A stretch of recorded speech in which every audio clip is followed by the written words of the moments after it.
Today we're going to be looking at why you should be carrying out a property portfolio review.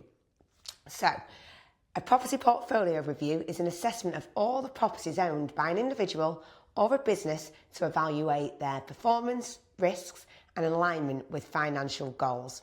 It involves analysing key aspects such as rental income, capital appreciation, mortgage terms, tax efficiency and the market conditions. So, why carry out a property portfolio review?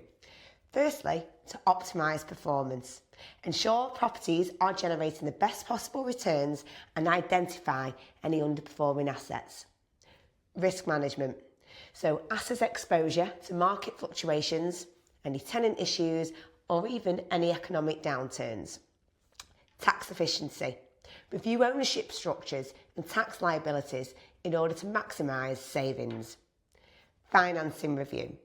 Assess mortgage rates, refinancing options and leverage any opportunities that you see. Long-term strategy alignment.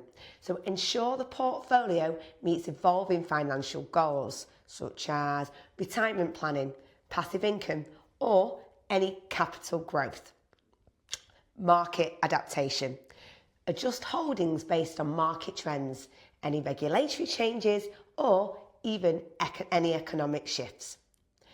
Diversification. Identify gaps in property types, locations or tenant demographics in order to reduce any risk. To conduct a property portfolio review effectively, follow these steps. So, we've got gathering of comprehensive data, property details, so the location, type, the purchase price, current value and any ownership structure. Financial information, so the rental income, expenses, mortgage details, all the interest rates and terms and the net cash flow.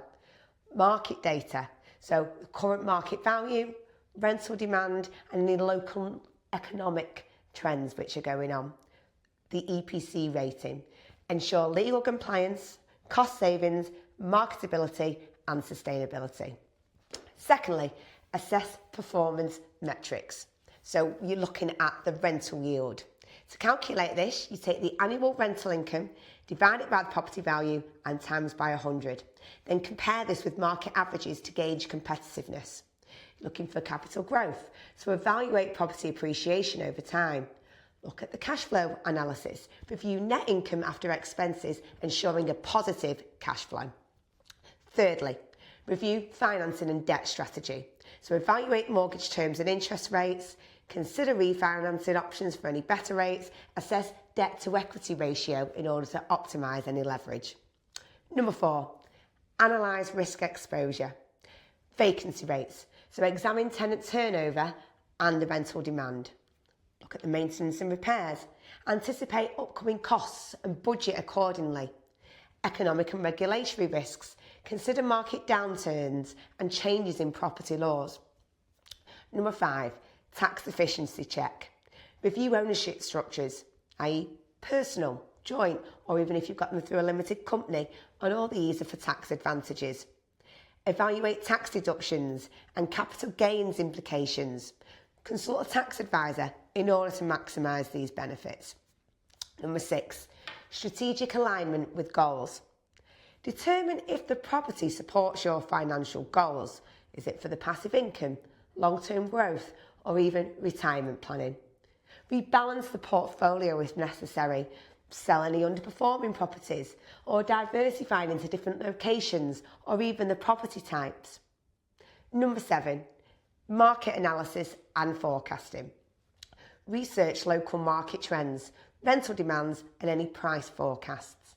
Identify emerging neighbourhoods or property types with some growth potential. Number 8, diversification review.